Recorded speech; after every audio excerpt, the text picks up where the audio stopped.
I want to appreciate the panelists for taking time to just be part of this conversation. And we have a lot of questions as service providers for the county governments. And I think, Jackie, I want to start with you. What role you think digital infrastructure plays within the counties? Allow me to first start with appreciating TESPOC for organizing this side event. Number one is to appreciate PS in his absentia. Two, PS telecommunication and broadcasting. Two is PS Devolution, who just joined us right now. Then three is the chairman of TESPOC.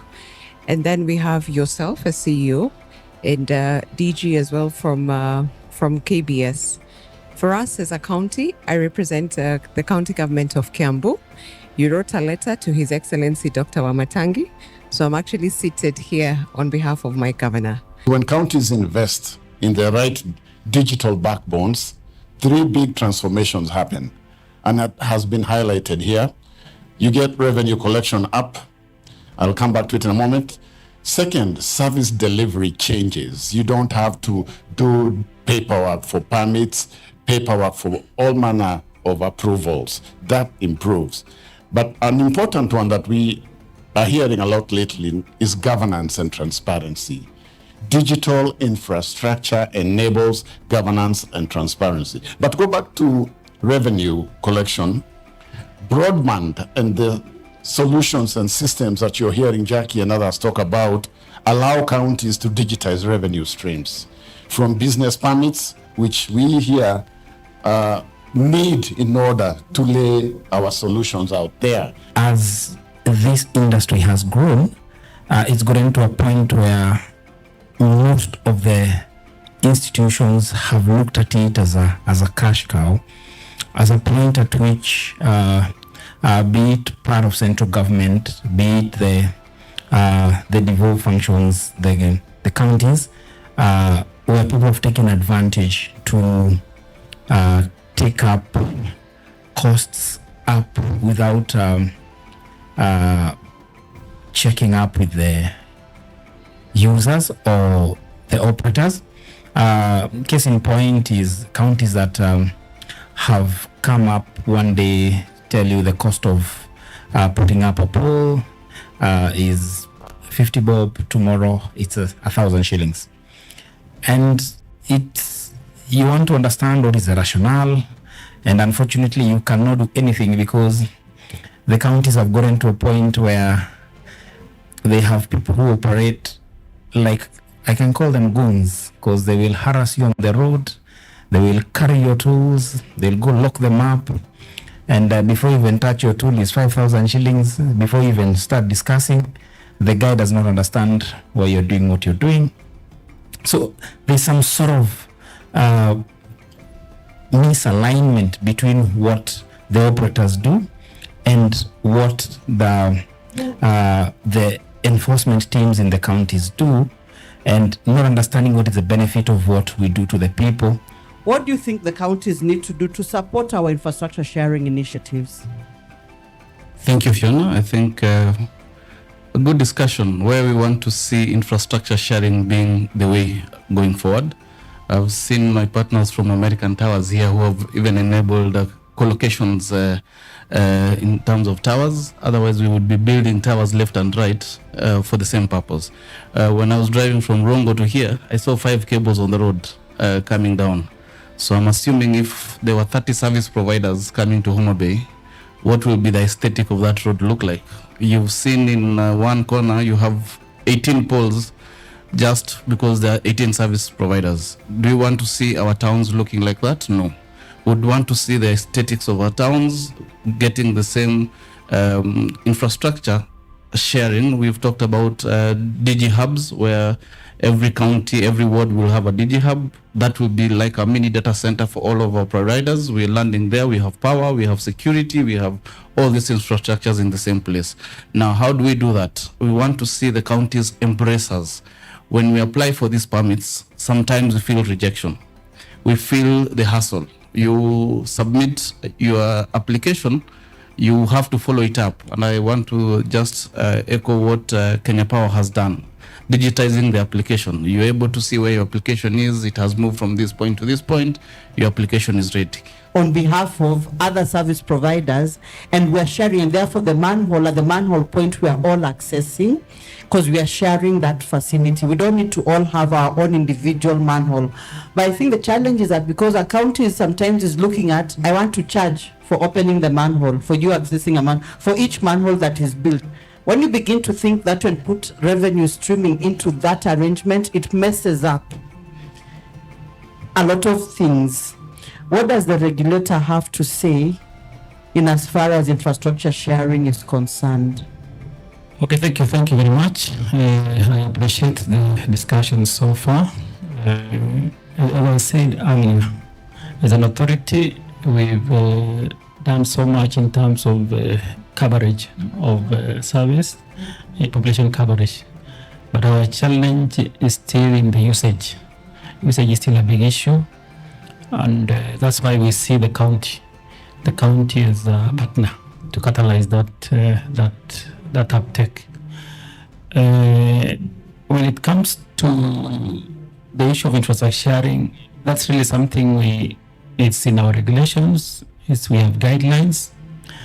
But what I want to say is it's more of we have an opportunity to partner with counties so that we can make it more. For example, recently we had to communicate to owners of premises to open their premises to other competitors. It was an issue. We issued a press statement as the authority, but I think we need to go beyond that statement, and we need to engage. And we already have the structures. As I was telling you, we have regional offices now. So we want to activate those offices so that we engage for specific issues for particular counties, because each office is responsible for each county. And then it's happy that my neighbor here has moved, say, from 2.5 to 3.4. That's why that engagement is important, because there seem to be other issues that have not been addressed from my neighbor. The revenue has come, but the other issue. And from our side as a regulator, we recognize the role of the county government. We recognize they need some levies, but I think the important thing is whatever levies are charged should be harmonized across the counties, and also there should be levies that do not deter, because I think once you deter, like the example you said you allowed without any payment, isn't it? We all realize that many of the problems that we encounter that slows down about internet service provision in this country is about the infrastructure. It is like having so many vehicles, but there are no roads, so you can't go anywhere. Incidentally, this is again the other area where to establish internet services in the country is the most expensive area. Number two, it is one of the most chaotic areas in this market of internet provisions in this country. And therefore, it is very important to have all the stakeholders, including the county governments, and not only the county governments, also the national government, together with the policymakers, the members of parliament, to come up with legislations to enable the growth of internet services in this country to go on. Now, again, the county should also welcome the engagement with all participants in this market, because there could be some areas that they don't know, and they will only detect areas where they can benefit by sitting down with the other stakeholders, sharing opinions, and making the environment becoming easy for everybody to enable the country to grow in terms of service provisions. At Safaricom, as you may know, we have the vision of becoming Africa's leading purpose-led technology company by 2030. And to this end, we have democratized communication services within Kenya and, as you saw recently, in Ethiopia. We equally have M-Pesa in more than 7 countries within Africa. And as you may know, we recently reached our hallmark of 50 million customers connected in both Kenya and Ethiopia. So we have really endeavored to drive this agenda of connecting everybody to make sure that everybody is digitally included. You find that in areas that are unserved or underserved, right? We have partnered together with the partners within the sector to ensure that we put in towers such as built to suit for a particular area. But even beyond that, under our licensing obligations, one of the things that we have partnered together with the Communications Authority of Kenya through the Universal Service Fund, we have been able to roll out digital infrastructure in those particular areas. So this is something that is very passionate and dear to us as an organization, to make sure that everybody is connected. So to the question of public participation, Fiona, I think there's been a lot of good reception at national government level. I think we are yet to see that within the county level. I know with time they will up their game and they will be able to equally allow us to just submit our proposals or our way forward in terms of how we are operating, right? I think also some of the challenges that we are seeing still within this particular niche is that, as you actually also pointed out earlier, ICT infrastructure is not a devolved function. So when we speak to county legislation, I grapple to sort of put it in picture, because once it is national function, it is purely national function. So I think, in my opinion, and I am happy to hear the opinion of the rest of the panelists, I think county governments should look up to or seek guidance from national government, because remember, we are equally classified as critical infrastructure. What that means then is that we cannot be handled just like any other infrastructure.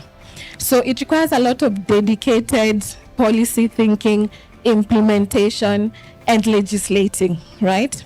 So I think for us, for just to guide county legislation or county governments to seek a sort of a middle ground in terms of how to go forward. Because remember, county legislation is subsidiary legislation. We can equally, as Safaricom, decide we will not abide or we do not want to go this way. But this is not something we do. We actually sit down with the county governments and we work around, this particular niche, because we understand it's quite complicated, right? So we are really calling on the county governments to just sort of have their ducks in a row in terms of how they want to go forward, not only with us as stakeholders, but equally with national government. As I was talking about the county government being ready to adopt technology and take up the digital services. So I want to comment on the youth issue, the youth wave. So this one, if no other motivation can motivate our county governments to collaborate and to partner, so that our people can get the services at a good, efficiently, and also at a lower cost, and so that they can get government service or any other service, then the matter of the youth can make them do that. So with good leadership, we implore to the county government to support our youth by being very keen on the matters of this sector of digital services and the deployment of the infrastructure. Secondly, on the secretary had mentioned the intergovernmental relations forums, the intergovernmental relations partnerships. We are ready to partner. We are ready to give our support where it's required for the issues, the bottlenecks that are preventing the smooth operation of this sector to happen. So we are ready. Thank you. So I wish you all the best.